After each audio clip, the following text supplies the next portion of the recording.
صدق اللہ العظیم۔ کیسے ہیں تمام حضرات؟ بخیر و عافیت سے ہوں گے، اللہ تمام کو خوش رکھیں۔ بہت سارے سوالات آئے ہیں، چونکہ میں بھی سفر میں تھا، سفر کی وجہ سے سوالات کے جوابات کی ویڈیو بنانے کا موقع نہیں مل سکا۔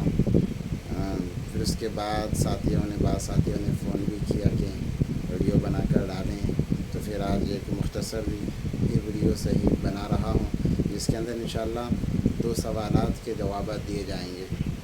سب سے پہلا تو سوال یہ پوچھا گیا ہے کہ عورتیں جماعت بنا سکتی ہیں یا نہیں بنا سکتی؟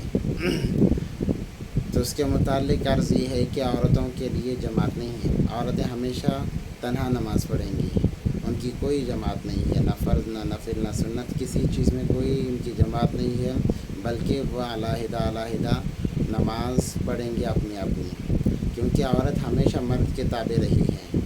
اسلام سے پہلے عورتوں کا کوئی مقام نہیں تھا، مگر نبی پاک صلی اللہ علیہ وسلم کے آنے کے بعد نبی پاک صلی اللہ علیہ وسلم نے عورتوں کے حقوق بتائے، ان کے مقام و مرتبہ کو بتایا، اور یہاں تک بڑھا دیا کہ کہا گیا کہ ماں کے قدموں تلے جنت ہوتی ہے، اور اس عورت کو مرد کے حوالے کر دیا، مرد کے تابع کر دیا۔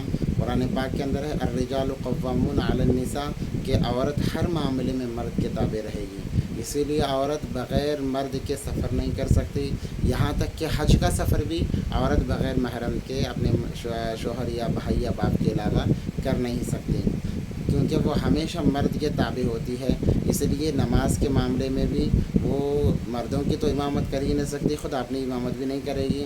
ہاں، البتہ کوئی محرم مرد نماز پڑھا رہا ہو اور یہ پیچھے اقتداء کرنا چاہے تو اس کے پیچھے کھڑی ہو کر، اگر بچے، ان کی ترتیب یہ ہوگی کہ پہلے امام کھڑے ہوں گے، اس کے بعد گھر کے محرم مرد حضرات کھڑے رہیں گے، اس کے بعد بچے کھڑے رہیں گے، اس کے بعد آخر میں عورت کا درجہ آئے گا کہ وہ وہاں پر ان کی صف آخر میں بنے گی، ورنہ اگر عورتوں کی جماعت کرانا چاہیں تو نہیں کرا سکتی۔ احادیث پاک کے اندر بھی آتا ہے، اور فقہاء کرام بھی لکھتے ہیں، جیسے فقہ کی کتابیں ہیں، البحر الرائق اور در مختار مشہور کتابیں ہیں فقہ کی، اس کے اندر اس کی وضاحت کی گئی ہے، اور احادیث کے اندر مسلم شریف اور ابو داؤد شریف کے اندر بھی مسلم شریف میں جلد نمبر 1 کے اندر حدیث نمبر 180/3، اور ابو داؤد کے اندر بھی یہ حدیث مختلف طرق سے مختلف راویوں کے ذریعے سے نقل کی گئی ہے کہ عورت کسی کی امامت نہیں کرے گی، بلکہ وہ اپنی نمازیں پڑھیں گی، اکیلے نماز پڑھیں گی۔ مطلب نبی پاک صلی اللہ علیہ وسلم سے پوچھا گیا کہ عورتیں مسجد میں آ سکتی ہیں؟ نبی پاک صلی اللہ علیہ وسلم نے فرمایا عورت کی وہ نماز سب سے افضل ہے جو اپنے گھر کے کوٹھڑی میں پڑھے، اس سے کہ جو اپنے گھر کے ہال میں پڑھے، اور اس ہال کی نماز بہتر ہے جو اپنے گھر کے صحن میں نماز پڑھے۔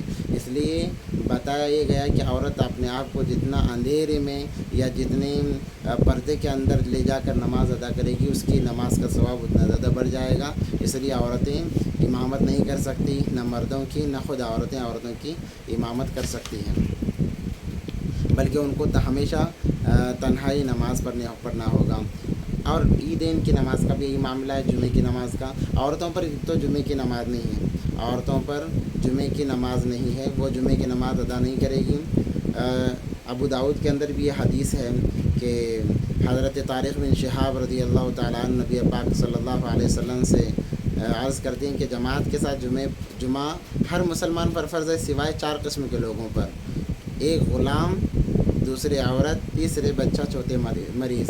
اس کے اندر عورت بھی آ گئی کہ ان پر بھی جمعے کی بھی نماز نہیں ہے اور عیدین کی بھی نماز نہیں ہے۔ البتہ جمعے کی نماز کے وقت میں وہ ظہر کی 4 رکعت فرض نماز ادا کرے گی، عیدین کی نماز کے اوقات میں وہ اشراق یا چاش کی نماز پڑھ لے، بس یہی اس کے لیے کافی ہے، اس کے علاوہ نماز عورتوں کے لیے جماعت نہیں ہے۔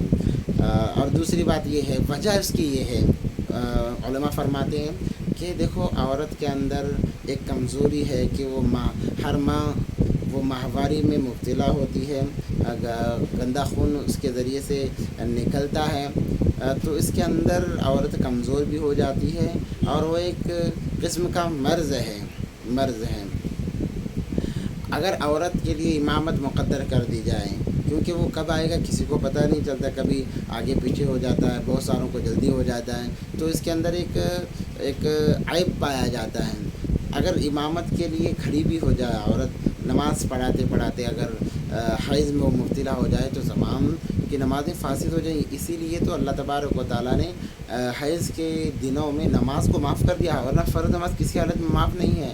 یہاں تک کہ اگر آپ کسی کے سہارے سے نماز پڑھ سکتے ہیں تو نماز پڑھیں، ورنہ اشارے سے پڑھیں، یہاں تک اس کی تاکید کی گئی۔ مگر حیض کے ایام میں، ماہواری کے ایام کے اندر اللہ نے کہا کہ نمازوں کو چھوڑ دو، اور نمازوں کو دہرانا بھی نہیں ہے۔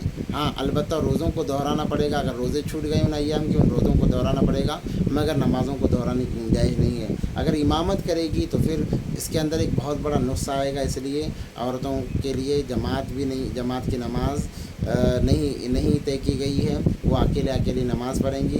اگر اس کی نماز کے دوران سے حیض آ بھی جائے تو اکیلی کی نماز فاسد ہو جائے گی۔ جب وہ پاک ہو جائے گی وہ اپنی نماز کو دہرا لے گی۔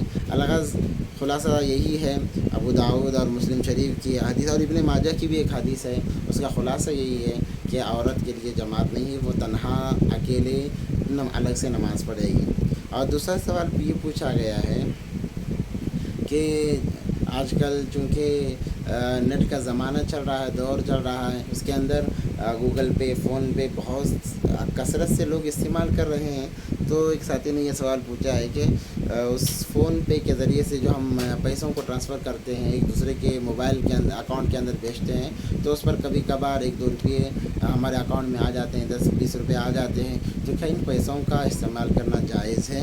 تو فقہا عرض کرتے ہیں کہ جو پیسے آپ کو ہدیتاً ملے اس کو استعمال کرنے میں کوئی حرج نہیں، وہ آپ کے لیے حلال ہے۔ کیسے؟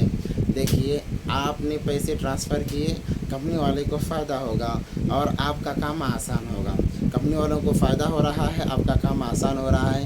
آپ کمپنی والوں کو پیسے بھیج کر فائدہ کر رہے ہیں، اس لیے وہ آپ کو ہدیہ دے رہے ہیں، 10-15 روپے، 10-5 روپے یا 1 یا 2 روپے جتنے بھی وہ دیتے ہیں، وہ ہدیہ دے رہے ہیں، وہ آپ لے کر استعمال کر سکتے ہیں۔ آپ نے تو سوال نہیں کیا ہے کہ مجھے دیا جائے، میں پیسے بھیج رہا ہوں دوسرے کے اکاؤنٹ میں، مجھے ٹرانسفر کیا جائے۔ ہاں البتہ ایک اس میں قید یہ ہے کہ آپس میں 10-15 لوگ گروپ بنا کر، دوست احباب مل کر یہ کام نہ کریں کہ ہم تمہیں بھیجیں گے تم انہیں بھیجو، اس لیے سب کے اکاؤنٹ میں آ جائیں۔ اگر ایسا کر رہے ہیں تو اس کی گنجائش نہیں ہے، ان پیسوں کا استعمال نہیں کر سکتے۔ ہاں البتہ آپ نے کام کے ذریعے سے آپ کو بھیجنا ہی تھا تو آپ نے فون پے کے ذریعے یا گوگل پے کے ذریعے سے بھیج دیا، اس کی وجہ سے آپ کے اکاؤنٹ میں اگر 5-10 روپئے آ رہے ہیں تو اس کے استعمال کرنے میں کوئی حرج نہیں ہے، اور اس کی صراحتاً اجازت بھی دی گئی ہے، اور آپ استعمال کر سکتے ہیں۔ اللہ سے دعا ہے کہ اللہ ہم تمام کو عمل کی توفیق عطا فرمائے۔ انشاءاللہ جیسا وقت ملے گا میں انشاءاللہ سوالات کے جوابات کا ویڈیو بنا کر فارورڈ کرتا رہوں گا۔ تمام سے گزارش کی جاتی ہے کہ اس چینل کو سبسکرائب کریں، لائک کریں، شیئر کریں، اور خوب دعائیں بھی کریں۔ اللہ تبارک و تعالی ہم تمام کو ایمان پر باقی رکھے اور ایمان پر ہمارا خاتمہ فرمائے۔ السلام علیکم ورحمۃ اللہ وبرکاتہ۔